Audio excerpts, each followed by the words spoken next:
Love and Hip Hop ATL. Okay, so I first want to start with Rashida and her kids as they're talking on the episode. Me personally, I honestly don't feel like that should have been something, to discuss with the children because it makes them, well, they're at the age where they're grown. You might as well say they're grown. So I don't think that they'll be in the middle of it. But if you kind of think about it, they kind of are. But it is what it is. But me, I just don't feel like that should have been something discussed with the kids, about everything else. But I mean, they're watching TV, they're in it. So I'm going to leave that part alone.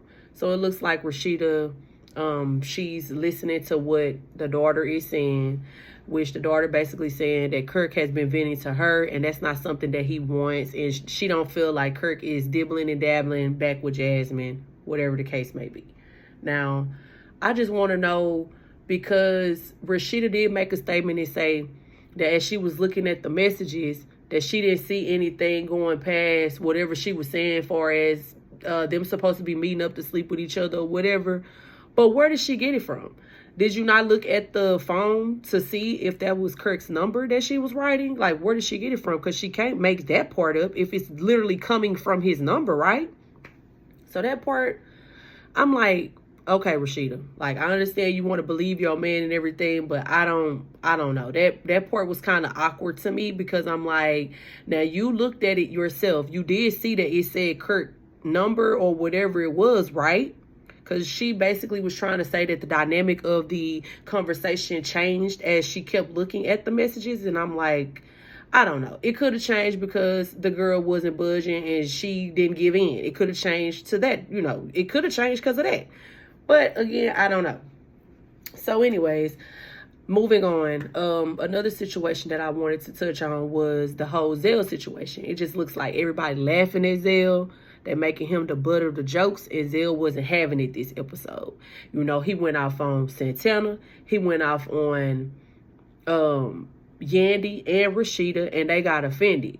He was basically saying, like, Yandy, you got a whole lot of stuff going on with your marriage. I don't understand why you sitting over there laughing, and Yandy got offended for that and tried to make it seem like, oh, her husband is not there to defend himself, so why he even talking about that? But Yandy, I mean, he have every right to say what he, however he feel, because you're laughing, and it is what it is. And then Rashida go on to say, I already know how my stuff is or whatever, and I'm just like, it's just funny to me how everybody is so sensitive when it comes to their business, but you signed up for this. Your business is on TV, so why are you getting mad, So Zell not having it.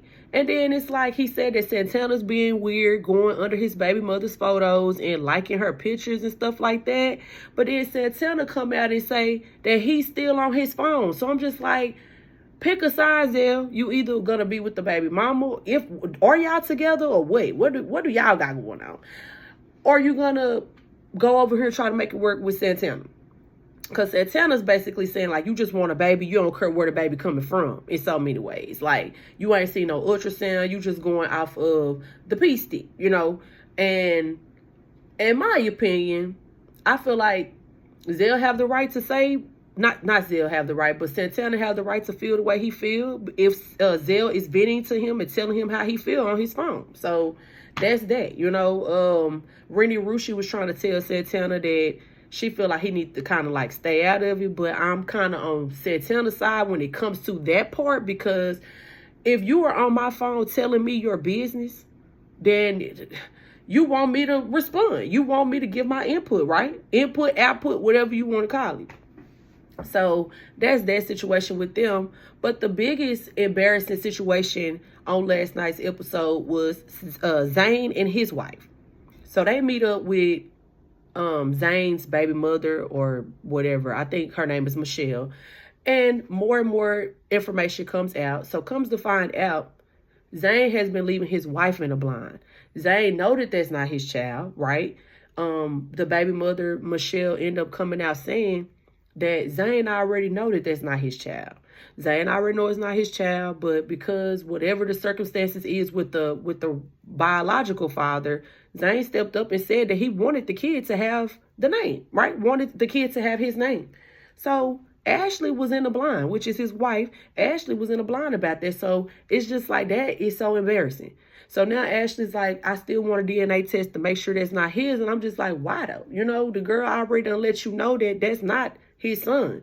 But, and why would you want to strip a kid that has been having his name for however many years now? Like, that's kind of heartbreaking to a child because he's looking at him like that's his daddy. And if that's what Zane signed up for, that ain't nothing that you could change. You know, so I didn't agree with Ashley on that part.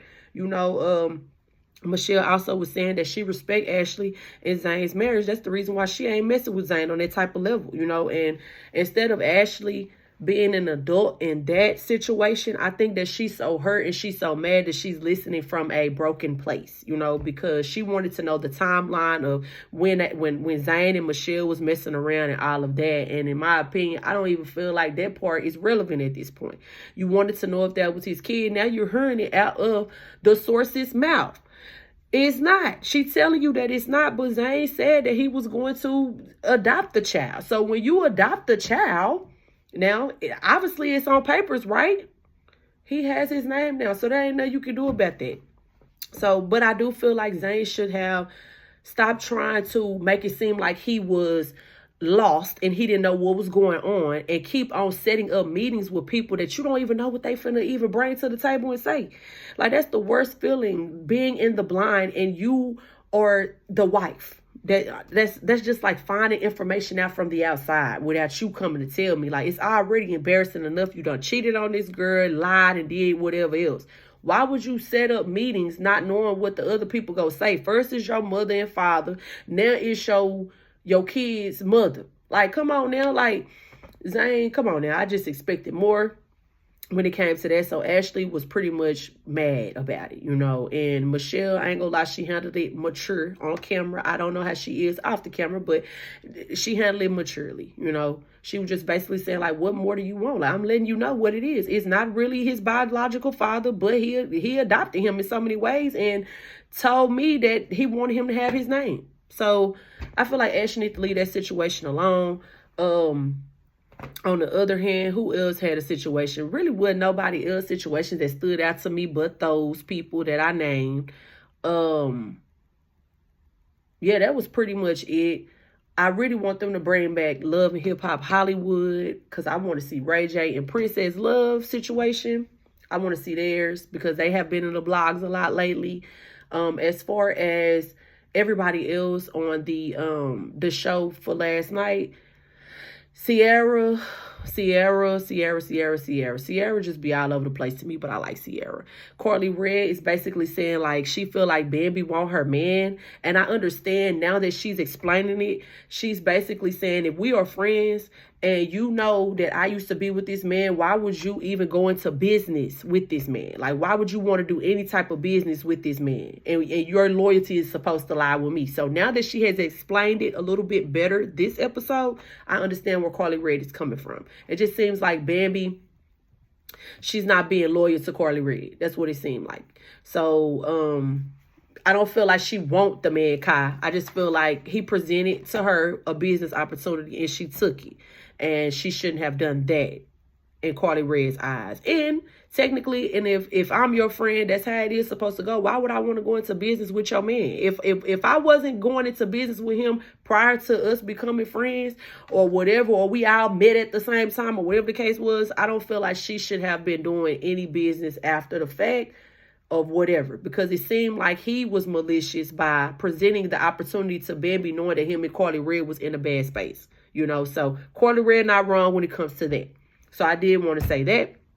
But that's all I have for last night's episode. Comment, like, subscribe. Stay tuned.